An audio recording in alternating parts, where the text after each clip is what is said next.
Defuse this bomb and I'll be yours, CEO laughed, until the janitor's old badge silenced generals.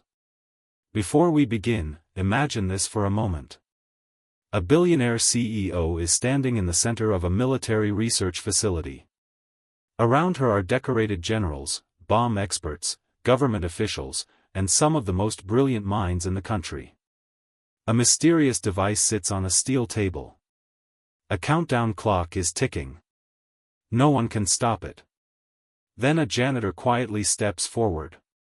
The room laughs. The CEO laughs the loudest. "Defuse this bomb," she says with a smirk, "and I'll be yours." Everyone thinks it is a joke. But 30 seconds later, the old badge hanging around the janitor's neck turns an entire room of generals pale. And before the countdown reaches 0, the man everyone ignored changes everything. If you enjoy stories about hidden heroes, second chances, and the incredible power of humility, make sure to like this video, subscribe to the channel, and stay until the very end. Because this story isn't really about a bomb. It's about the value of a human being. And how the world often overlooks greatness when it arrives wearing ordinary clothes. Chapter 1, The Man Nobody Saw. At exactly 5:30 every morning, Arthur Hayes entered the building through the same side door. No cameras followed him. No executives greeted him. No one knew his story. Most employees barely noticed him. To them, he was simply the old janitor. 68 years old. Thin frame. Gray hair. Worn boots. A faded maintenance uniform. He pushed a cleaning cart through hallways worth billions of dollars. The company he worked for was Titan Dynamics, one of the largest defense technology corporations in the world. Its headquarters stretched across hundreds of acres. Artificial intelligence laboratories. Advanced robotics divisions. Military research centers. Government-funded projects. Every day, scientists carrying classified documents walked past Arthur without a glance. Young executives scrolled through their phones while he swept the floors beneath them. Some thanked him. Most didn't. Arthur never seemed bothered. He simply smiled and continued working. What nobody knew was that Arthur carried a secret heavier than any mop or bucket. Inside his wallet was an old identification badge. The photo showed a younger version of him. Sharp eyes. Military haircut. Confident posture. The badge was faded from age. The words were barely visible. Arthur rarely looked at it. But every time he did, memories returned. Memories of responsibility. Sacrifice. Loss. And promises that had never been broken. For 20 years, he had hidden from his past. Not because he was ashamed. Because he was tired. Tired of explaining. Tired of being remembered for things he wished he could forget.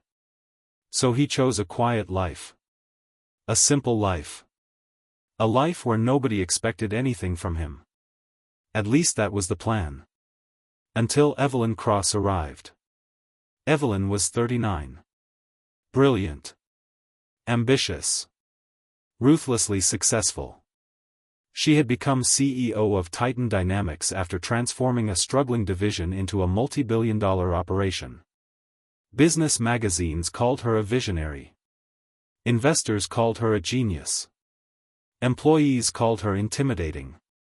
She demanded perfection. Accepted no excuses. And believed every problem could be solved by intelligence and authority. When Evelyn walked into a room, conversations stopped. When she gave orders, people obeyed. And when she looked at someone, she instantly decided whether they mattered.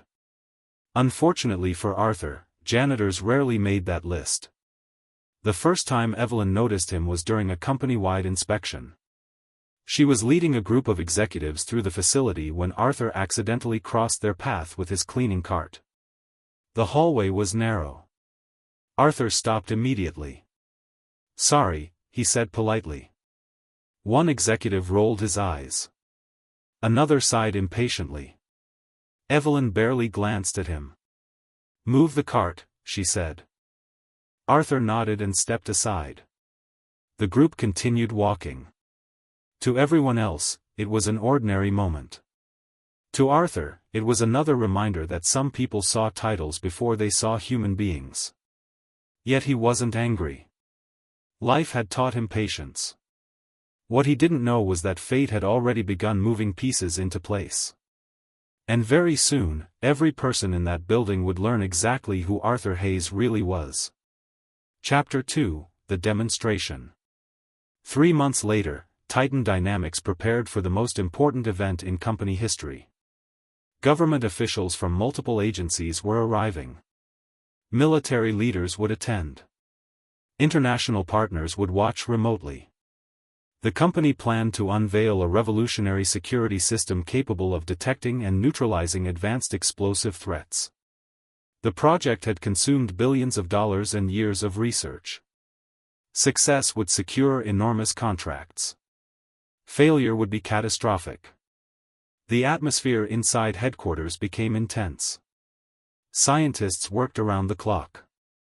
Engineers slept in offices. Executives rehearsed presentations repeatedly. Even Arthur noticed the tension. People who normally ignored him now rushed through hallways with worried expressions. Coffee consumption doubled. Tempers shortened. Smiles disappeared. The night before the demonstration, Arthur was cleaning a restricted conference area when he overheard several engineers arguing. "Something isn't right," one whispered. "The test data doesn't match. We don't have enough time. Tomorrow has to work." Arthur quietly continued mopping. He said nothing. But years of experience told him one thing. People become dangerous when they care more about deadlines than truth. The next morning arrived. Security reached unprecedented levels. Military vehicles surrounded the facility. Armed guards monitored entrances. Journalists gathered outside. Inside the main demonstration chamber, the atmosphere felt electric. Rows of officials filled seats. Generals occupied the front section. Executives stood proudly beside displays. At the center sat a metal platform. Upon it rested a compact device designed to simulate sophisticated explosive technology. The demonstration would prove Titan Dynamics' ability to neutralize threats in real time. Everything depended on success. Evelyn stepped onto the stage. Confident. Elegant. Commanding. She welcomed guests and began presenting years of research. Applause followed. Investors smiled.